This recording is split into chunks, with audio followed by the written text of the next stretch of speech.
This is Scott Becker with the Becker Business and the Becker Private Equity Podcast. Today's discussion is really three things.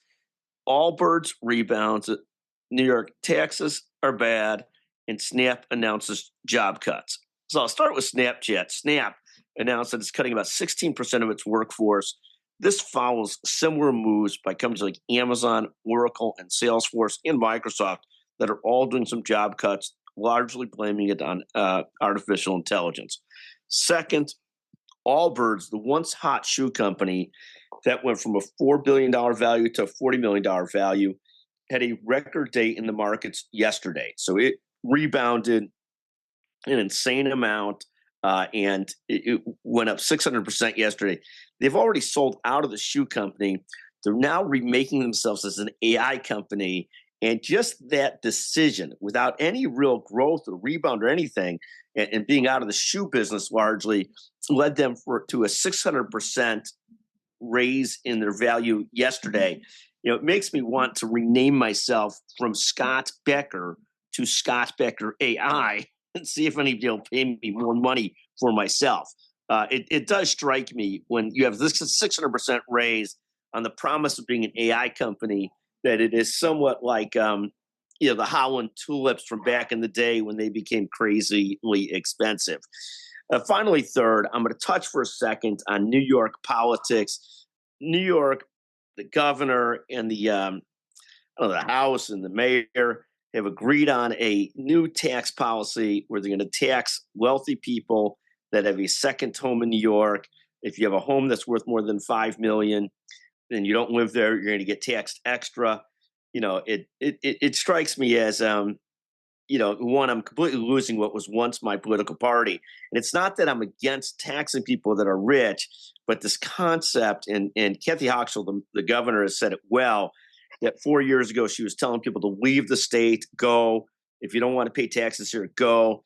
This past year, she's on record saying we need those people back. But as you raise taxes against the class that pays most of the taxes, you sooner or later drive more and more of them away from New York City. New York City is a fantastic place to be, but more of those people will be visiting there versus living there.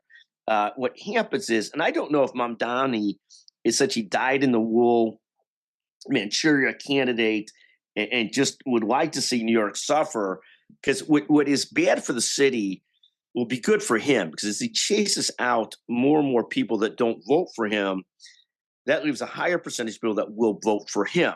You've got that in Chicago, where they chased out a lot of the well-to-do. Brandon Johnson won the mayorship on a sort of very anti-capitalist policies. His approval rates are at about 6%. So even those that voted for him aren't excited about him. But you think some of these politicians don't really care. They're much more excited to ultimately chase out people that don't vote for them, and thus better consolidate their power. It has nothing to do with the greatness of the city of New York about anything else. I think it does have to do with consolidating power. And quite frankly, if you're a skeptic thinking that Mamdani is not really a pro-America person and would like to see the city move in the wrong direction. Fascinating to watch these policies, absolutely backwards. It is what it is, but what are you going to do? So today's discussion, Allbirds, Snapchat, and New York City. Thank you for listening to the Becker Business, the Becker Private Equity Podcast.